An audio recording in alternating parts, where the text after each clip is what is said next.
मैं निकली थी भारत के उस कोने को एक्सप्लोर करने के लिए जहाँ चाइना और सूरत सबसे पहले दिखाई पड़ता है, पर वहाँ तक पहुँचने के लिए मुझे सबसे पहले जाना होगा कोलकाता, फिर कोलकाता से गुवाहाटी और गुवाहाटी से मात्र 990 रुपए की सस्ती फ्लाइट पकड़कर तेजू पहुँचना होगा। तो बिना समय वेस्ट किए मैं पहुँच जाती हूँ न्यू दिल्ली रेलवे स्टेशन, जहाँ से मैं एक ओवरनाइट ट्रेन पकड़कर पूरे 17 घंटे में पहुँच जाती हूँ the city of Joy Kolkata में।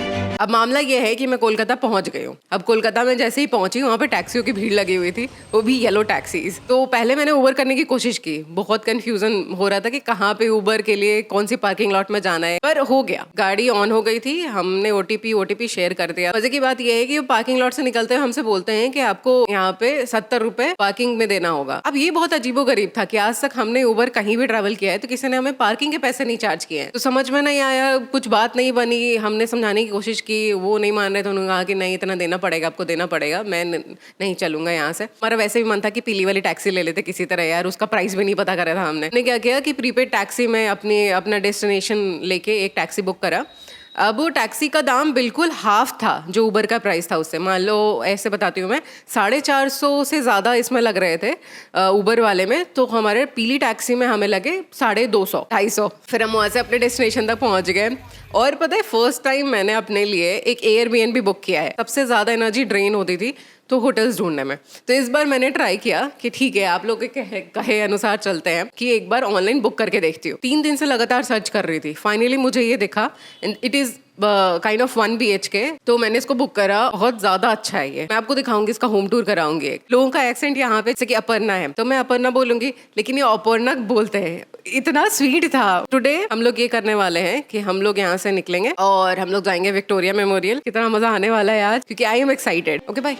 विक्टोरिया मेमोरियल तक पहुंचने के लिए मैंने लोकल बस सेवा का आनंद उठाने का फैसला लिया, लेकिन यहाँ की बसेस दिल्ली की बसेस से बहुत ज्यादा अलग हैं, ये मुझे नहीं पता था, क्योंकि सीट सीधी ना होकर साइड में लगाई हुई थी ताकि ज्यादा से ज्यादा यात्री बस में आ सके और खड़े होकर भी जाने में कोई परेशानी ना हो। लेकिन इस तरह की सीट पर बैठना मेरे लिए काफी कठिन हो रहा था, तो मैंने भी ये सफर खड़े होकर ही पूरा किया। मैं पहुँच गई हूँ विक्टोरिया मेमोरियल हॉल के रास्ते में, और मैं जिस रास्ते से आई हूँ रास्ता अच्छा था, पर जो बस चला रहे थे उसकी वजह से हमारा पेट काफी खराब हो चुका है। यहाँ पे पेड़ पौधे काफी हैं, तो अभी अच्छा लग रहा है अंदर से।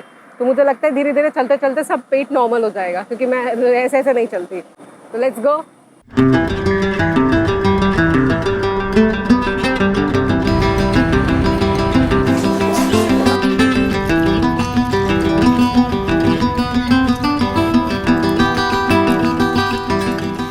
रानी विक्टोरिया राठौर के घर में आए हैं और उसके बगीचे में घूम रहे हैं, तालाब के पास। 30 रुपए का टिकट लिए हैं पूरे के पूरे। जो मेरा बैग है, जो मेरे पीठ के पीछे नहीं है, वो इनसाइड द म्यूजियम अलाउड नहीं है। अगर फोटो खींच ली उनकी और हमने वायरल कर दिया, काफी पॉपुलर हो जाएंगे विक्टोरिया, इसलिए उनको छुपा के रखने के लिए हमें अलाउ किया गया है बगीचे में घूमे और उनके तालाब का आनंद ले कौए के साथ। ये है विक्टोरिया के सूबेदार लॉर्ड कर्जन। इसको बनवाया था प्रिंस ऑफ वेल्स ने। इतना तो कुछ बनता नहीं, यूनाइटेड किंगडम के 4 स्टेट्स में से जाके फैले हुए हैं, इंग्लैंड कहीं के, और यहाँ पे क्वीन विक्टोरिया को लगा के चले गए हैं। इससे अच्छा कि हमारी तस्वीर ही लगा देते।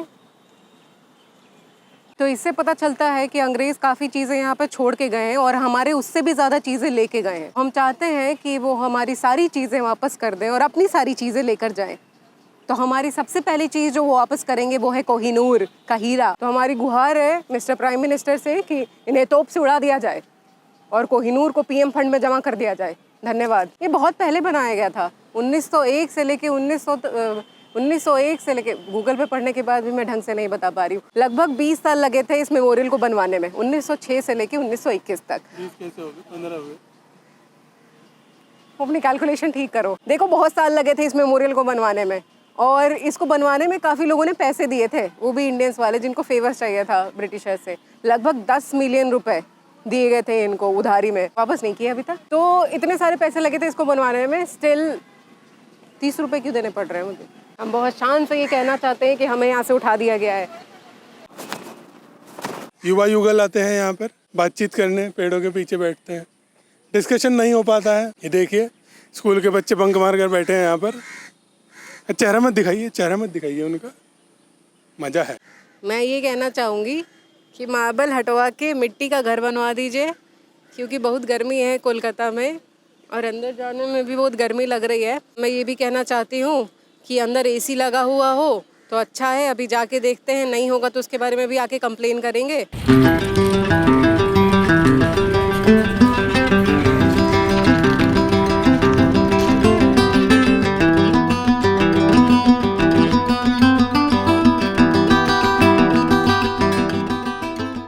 ये मेरी है और इनका ड्रेस बहुत सुंदर है, नकली पत्थर है। ये क्या बात होती है, पियरी चंद मित्रा, इसूली चंद मित्रा। हम ये वादा करते हैं कि हम इस हॉल को लेकर जाएंगे।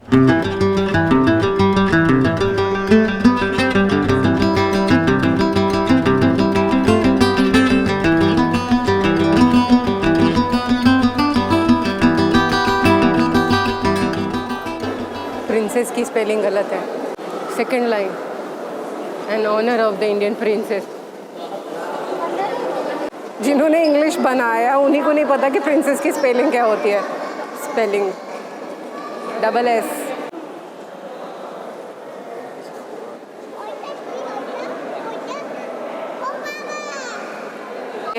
ये है हमारे आक्रमण का प्लान, सब देख रहे हैं। ये है मेरी तोप।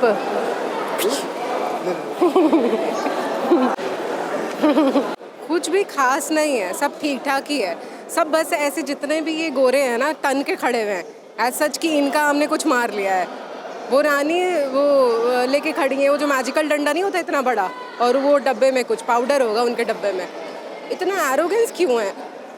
स्पेलिंग मिस्टेक्स हैं, मार्बल्स है जो कि फेक है, कहीं से चुराया हुआ होगा इंडिया से। भारतीय कुछ भी नहीं दिख रहा मुझे, एक्सेप्ट कि यहाँ पे जो लैंग्वेजेस लिखे हुए हैं वो हमारे लैंग्वेजेस में, हिंदी है, बंगाली है, उर्दू है, ऐसे सारे लैंग्वेजेस में जो भी बाहर लिखा हुआ है वो ट्रांसलेट किया हुआ है। ये मुझे सबसे अच्छी बात लगी है अभी तक। और ये जेल है, इसके अंदर नहीं जाना है, वरना मैं बंद कर दूँगी सारे अंग्रेज़ों को। और पता है क्या, इनके तो छज्जे पे भी कबूतर हैं जो पोटी कर रहे हैं। ठीक है ये जगह, आओ। मैं दिल्ली से कोलकाता ये सोच के आई थी कि यहाँ पे गर्मी कम लगेगी, कम नहीं तो एटलीस्ट बारिश तो हो रही होगी, जिसकी वजह से मुझे ठंडी हवा मिलेगी और ठंडा पानी। अगर ह्यूमिडिटी होता भी है तो कितना होगा, थोड़ा सा ऐसे चिपचिपा सा होगा, लेकिन नहीं, यहाँ पे गर्मी भी है, ह्यूमिडिटी भी है, और मेरा मुंह बंदर जैसा लाल भी हुआ पड़ा है। एनीवे, तो मैं विक्टोरिया मेमोरियल के बारे में अपना परसेप्शन चेंज करना चाहती हूँ। मैं इसको तबाह नहीं करना चाहती हूँ, क्योंकि इसमें हमारे भारतीय सेलिब्रिटीज़ भी हैं। यहाँ पे मुझे अवनींद्रनाथ टैगोर के बारे में पता चला, जो कि एक बहुत फेमस आर्टिस्ट हैं, और उन्होंने भारतीय कला में स्वदेशी मूल्यों को स्थापित करने के लिए बहुत ज़्यादा सपोर्ट किया है। मैंने जब पढ़ा तो मुझे पता चला कि रविंद्रनाथ टैगोर के भतीजे थे, जिनकी फिलॉसफी थी कि भगवान हर एक में बसता है और हमें सबको प्यार करना चाहिए। अभी मैं इसको उड़ाने के समर्थन में नहीं हूँ, और फिलहाल मुझे बहुत ज़्यादा भूख लगी है। ये मेमोरियल देखने के बाद बहुत सारे बच्चे हैं, एक बच्चा और आ रहा है मेरी तरफ। ओके, हाय, आजा। एक और बात मैंने ऑब्जर्व की यहाँ पे, कि यहाँ के आर्किटेक्चर में बहुत ज़्यादा ब्लंटनेस है। जो भी मैंने महलों को विजिट किया है या पुरानी चीज़ों को देखा है जो हमारे अस्तित्व से है, मतलब जो इंडियन ऑरिजिन्स है, उसमें बहुत ज़्यादा नक्काशी है, बहुत ज़्यादा सुंदर से बनाया गया है। उसमें लोग कोशिश करते थे कि हम कैसे इसको और अच्छा एकदम ऐसा बना दें कि देखते ही आदमी पागल हो जाए, लेकिन यहाँ का जो आर्किटेक्चर था बहुत ब्लंट था। ये जो बाहर से दिख रहा है ना, इतना ही है, ये सबसे सुंदर पोर्शन आपको दिखेगा।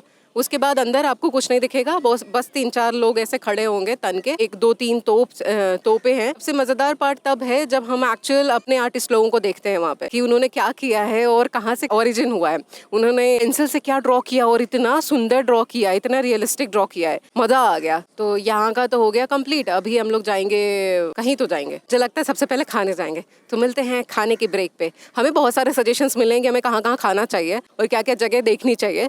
तो हम लोग ये देखते हैं कि क्या क्या चीज़ हम लोग कितनी चीज़ें खा पाते हैं, कवर कर पाते हैं, क्योंकि बहुत सारी चीज़ें नॉन वेजिटेरियन है, वेजिटेरियन है, तो आई डोंट नो कि क्या खा पाएंगे। बाय। ये सब तो बस तूफान से पहले की शांति है, क्योंकि यहाँ से तो मेरा सफर शुरू हुआ है, असली सफर तो अभी बाकी है। तो मिलते हैं अगले पार्ट में साथ में सफर करने के लिए।